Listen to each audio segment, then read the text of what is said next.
Более 2 метров высотой стальной рыцарь словно стоит в карауле. Скульптура, достойное место в зале современного искусства, пока находится за высоким забором. Ее авторы – осужденные, которые отбывают наказание в следственном изоляторе Якутска. Осужденные обучились в ПТУ, получили профессию сварщика. Было несколько эскизов, выбрали скульптуру робота.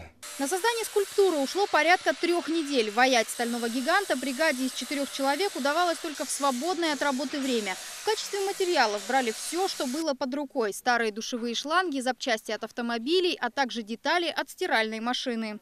Запчасти, они как бы находились здесь на территории, что с гаража, что с котельной. Тут задвижка стоит.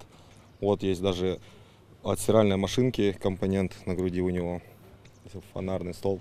Как оказалось, рыцарь не единственная скульптура в якутских колониях. На территории Табагинского исправительного учреждения стоят сразу 3 фигуры – мамонт, бык и лошадь. В качестве материалов здесь использованы остатки от изготовления бетонных изделий.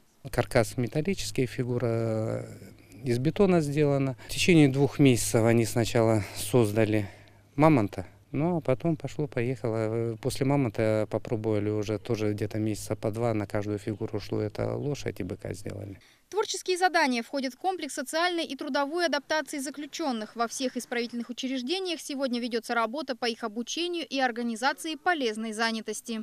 Скульптуры животных будут выставлены только на территории 7-й колонии, а вот фигуру рыцаря руководство УСИН планирует отправить на конкурс «Цветущий Якутск». Все объекты в нем будут выполнены из вторичного сырья.